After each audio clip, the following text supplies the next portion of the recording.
बिलासपुर से बड़ी खबर है। यहां 1985 में अधिग्रहित की गई लगभग 546 एकड़ जमीन अब भी सरकारी रिकॉर्ड में निजी मालिकों के नाम दर्ज है। इस लापरवाही के कारण अब मूल भूस्वामी इस जमीन को बेचने की कोशिश कर रहे हैं, जिससे प्रशासन में हड़कंप मच गया है। देखिए खास रिपोर्ट। मामला सिरगिट्टी, परसदा और तिफरा का है, जहां उद्योग विभाग ने 1985 में कुल 221 हेक्टेयर जमीन का अधिग्रहण किया था। लेकिन चौंकाने वाली बात यह है कि राजस्व रिकॉर्ड आज तक अपडेट ही नहीं हुआ।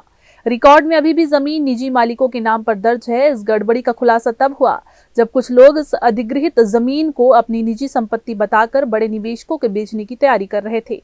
बिक्री के लिए उन्होंने ऋण पुस्तिका बनवाने की कोशिश की और इसी दौरान पुराने दस्तावेज खंगालने पर मामला सामने आया। अधिकारियों ने स्वीकार किया है कि उद्योग विभाग और राजस्व विभाग दोनों की गंभीर लापरवाही है।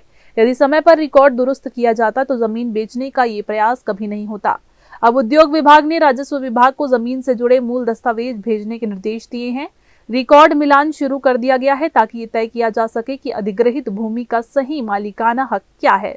ये हमारे संज्ञान में आया है और इसके संबंध में हमने रिकॉर्ड जो हमारे यहाँ से CSIDC कुछ गई है उसमें बात हुई है। वहाँ से जैसे डॉक्यूमेंट्स मिलते हैं अधिग्रहण का जो दस्तावेज है, तो फिर उसमें हम लोग राजस्व विभाग के साथ मिल करके हस्तांतरण की दुरुस्तीकरण की कार्रवाई पूरा कर देंगे। CSIDC ने भी पुराने भू अर्जन दस्तावेज खोलने शुरू कर दिए हैं। अधिकारी मान रहे हैं कि जमीन 1985 में उद्योग एवं तकनीकी संस्थान के लिए अधिग्रहित की गई थी, लेकिन नामांतरण न होने के कारण आज भी ये भूमि कागजों में निजी बताई जा रही है।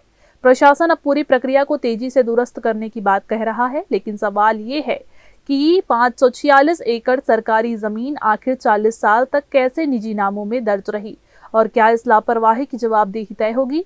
फिलहाल दस्तावेजों की जांच जारी है। अब देखना होगा उद्योग विभाग क्या कार्रवाई करता है। कैमरामैन गोलू कश्यप के साथ भारतेंदु कौशिक की रिपोर्ट।